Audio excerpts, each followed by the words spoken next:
to IFAR for the opportunity to be part of such an inspiring and varied panel. Conceptually, it's very easy to trace parcels. You put a label on it, take it to the post office, it goes places until it's delivered to its destination. Admittedly, they don't always get it right, but there just aren't that many challenges to tracing a thing.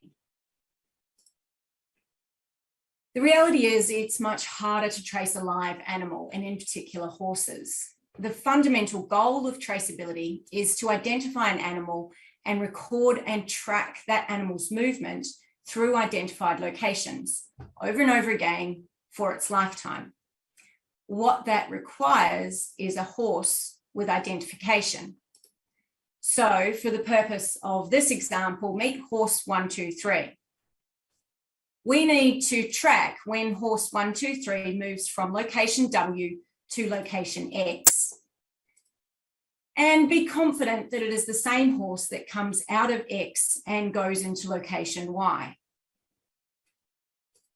and ends up at location Z. And we need to keep a record of that, the movement of that horse through all of those locations each and every time that horse moves. Now, throughout this session, I'll be including examples of what happens for traceability in the Australian livestock industry. Now, in the livestock industry, we're typically tracing an animal from property of birth to slaughter. That's not necessarily the case for horses, but the principle of being able to correctly identify an animal and its location and record the animal's movements between different locations repeatedly remains the same.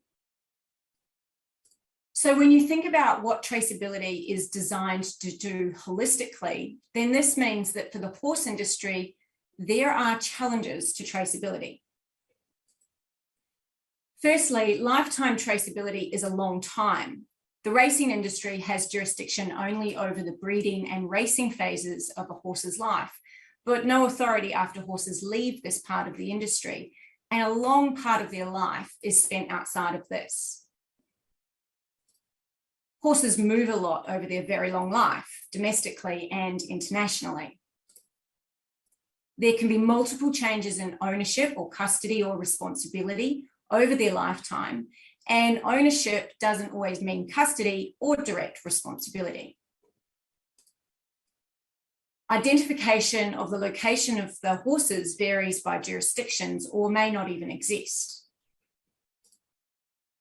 There is also the issue that the value of horses decreases over its lifetime, but there's a cost for lifetime traceability.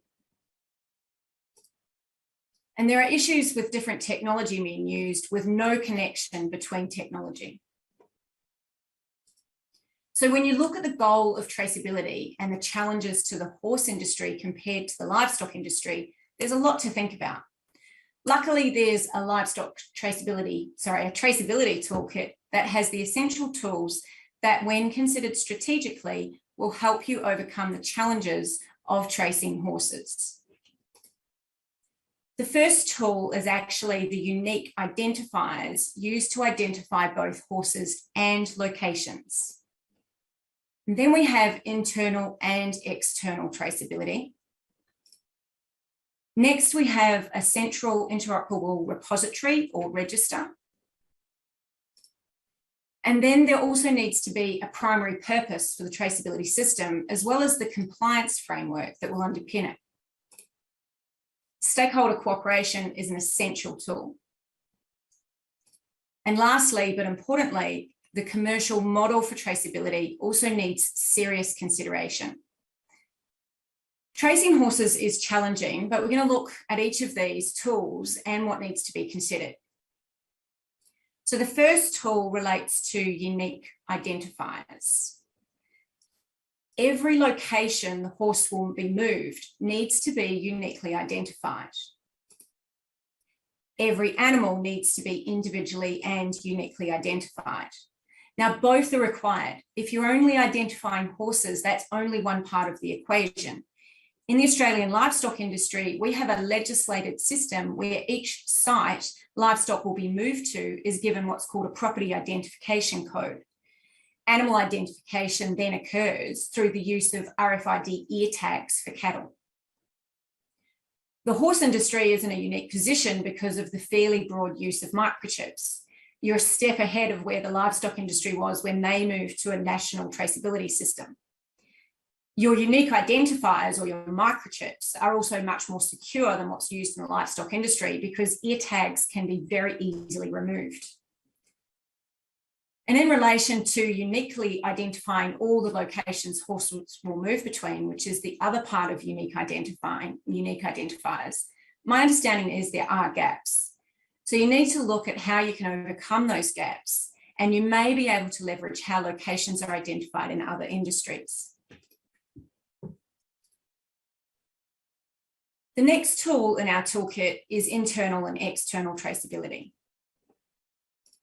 Now, internal traceability is really capturing the information about the movement of an animal into and out of a single location. Now, a lot of that is record keeping. So, for example, a racehorse trainer needs to make a record or capture information about the arrival of a particular horse to their uniquely identified racing stable. At any one time, those records need to accurately reflect all horses at that location. From a traceability perspective, the information captured can vary, but as a minimum, it needs to include the unique identifier for the location, the unique identifier for the animal, and the date and time of the movement. If you don't have all of those baseline points being collected for internal traceability, you can't stitch them together to get external traceability. Now, looking at the horse industry, my understanding is that the breeding and racing sectors already have to keep a lot of this type of information. So the information captured through internal traceability needs to be collected and shared with other stakeholders in the traceability chain. This is external traceability. So it's essentially the stitching of all of the internal traceability information together that gives you full traceability. So external traceability is about information exchange. And that is where we look at the next tool, which is the central interoperable repository. In some cases, it may be referred to as a register or a database because it's a lot easier to say. The central repository is where you'll collect, store, access, and share external traceability data. Now, there are a myriad of questions that need to be considered, but the major ones that need to be considered include who owns, maintains, and administers the repository, and who owns the data. And this is where the administration costs need to be considered. How do other stakeholders that need to send or exchange data or need access to that data do that? Now, other stakeholders could actually include other systems. Now, this is about interoperability of the system as well as access or security. And in working through this, you also need to consider current and future stakeholders. And finally, you also need to ask what standards and rules there'll be for the data and the repository specifically. So this is about data formats, technologies, database architecture, as well as access rights and ownership. My understanding of what happens across a number of different parts of the horse industry is that there are parts of the industry using databases and recording various types of information, some of which includes identification information. What may be missing in some cases is the centralization of the data across the broader industry. So therefore, the interoperability component is missing. Now, the fact that there are some systems already in place puts you streets ahead of many other industries that start with nothing. So there's potential to build on what you've already got. The next tool is the primary purpose. And while I'm mentioning this towards the end, establishing what the reason or driver for implementing a traceability system is upfront is vitally important. Traditionally in the livestock industry, traceability has been driven by a need to monitor and control animal disease or biosecurity and to manage food safety risks. And part of that is combining traceability information with husbandry treatments and management information on farm. And all of these purposes relate to protecting or securing markets and security of livestock. If livestock go missing or are stolen, the traceability system can be used to locate and return the animal. The drivers for traceability are changing, with some industries introducing traceability as a result of changing community expectations and the need to maintain social license. The primary purpose for traceability in the horse industry may be driven from a desire for the industry to maintain its social license. If you want to make claims about the welfare of an animal or even its origin, you would need traceability as the backbone that allows you to demonstrate or provide evidence of those claims. Now, of course, security is a strong driver. For example, it would also relate to ensuring that the horse in the race is actually the horse that everyone expects to be in the race. So when considering the purpose or reason for traceability, you also need to consider the scope or how wide you want to go. And this is particularly relevant to the horse industry because there are so many different components, but this is all combined together in the mind of the community. Trying to tackle all of the different parts of the horse industry at once will be insurmountable. So when you're considering your primary purpose, you also want to make the scope of your traceability system tight and focus on what is within your control. But you also need to think holistically about long-term integration with other parts of the industry. Our next tool in the toolbox we need to consider is a compliance framework, or what's going to encourage the use of a traceability system. And the primary purpose and scope will generally dictate the compliance framework. For example, if the primary purpose is biosecurity, like it is in the livestock industry, then this is likely to be driven by regulatory compliance. So when we trace livestock in Australia, this is underpinned by our state's regulation. It's a legal requirement for this to occur. In the racing industry in Australia, you have particular legislation as well as the rules of racing. So there's already part of a compliance framework in place.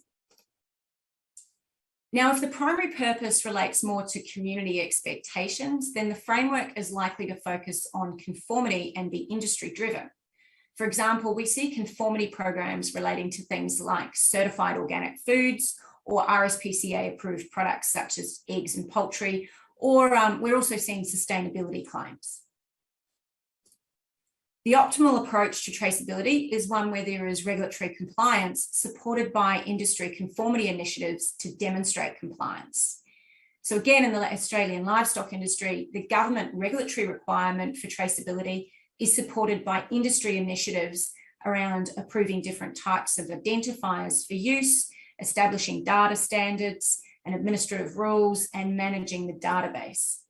So you can see how government compliance and industry conformity works together. Now, earlier I mentioned that your compliance framework will often be driven by your primary purpose and scope. In the case of the horse industry, if your primary purpose relates to community expectations along the life cycle, then the logical scope to start with is where there is regulatory oversight. This means focusing on what you can do in the breeding and racing areas and leveraging existing regulatory oversight as the compliance model, and then overlaying an industry conformity initiative to implement traceability. But in this way, you're implementing best practice in terms of traceability, so you're meshing the two. The framework, though, is only going to be as good as the resources applied to enforce compliance and encourage conformity, as well as to educate and encourage adoption on an ongoing basis. And this is where stakeholder cooperation is critical, which is our next tool in the toolkit that needs to be considered. In establishing traceability, you need to work through who the stakeholders are that will be involved, when they'll be involved, and how they'll be involved. You can't build a traceability system in isolation. The first task is to identify who is involved, and this could include impacted stakeholders or those who are impacted by the system. You'll also want to include regulators and technical experts, as well as advisors like veterinarians and animal welfare experts. And the stakeholders involved will vary depending on where you are on the traceability journey. It's important to work out who needs to be involved at the various stages, as well as on an ongoing basis. Now, during this journey, stakeholders will change, or the emphasis on engagement may change, and it's important that you plan for that. Now, when involving stakeholders, you need to establish what role they play. There are different roles that need clarification up front, and this is often where things come unstuck. For example, who will authorise what is proposed or developed, and how will that authorisation be obtained? The last consideration is the commercial model that will enable all of this to occur. There is a significant investment involved in traceability. What that is and how that is funded needs to be established. So the types of things you need to think about here are relating to the initial funding to plan, scope, and develop, implementation costs, and the ongoing management, administration, compliance, communication, and continual improvement. So it's been estimated to cost the meat and livestock industry in Australia about $5.4 million per year to manage and administer the national system. But the economic benefit that that system brings to Australia is about $63 million per year. So these are the tools in your traceability toolkit that will help you consider and overcome the challenges to tracing horses.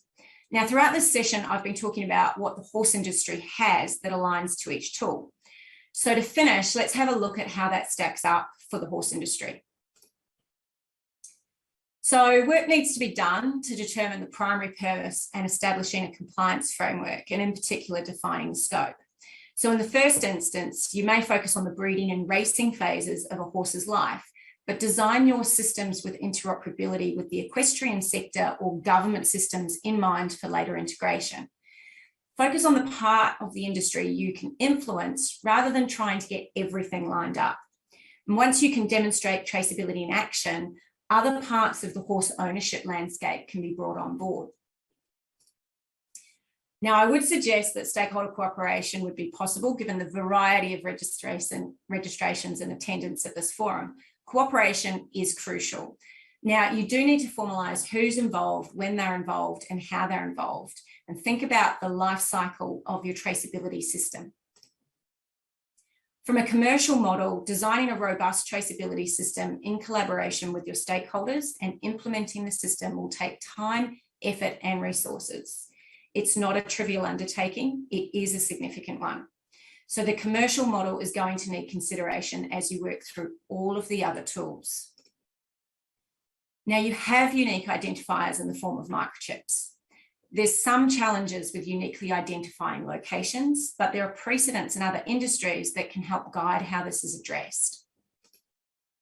And internal traceability occurs in many instances through record keeping, particularly for the breeding and racing sectors. The big gap, though, is external traceability. And in a similar way, I understand that there are some databases being used in some parts, but not centralized. So interoperability isn't there. So what this tells us, though, is that you already have some of the tools in your traceability toolkit. They may need a bit of repurposing, but there are good foundations for traceability already. Now, lifetime traceability is the norm in all other livestock industries, and this does create community expectations for the horse industry. As Anna-Marie mentioned, you will be judged by the standards set in other industries. Now, I understand the horse industry has many positive initiatives underway, and you can use the tools in your toolkit to build on that foundation by approaching traceability in a considered and strategic fashion, taking the opportunity to learn from other livestock industries and working to ensure your industry has a sustainable and effective approach to traceability. Thank you.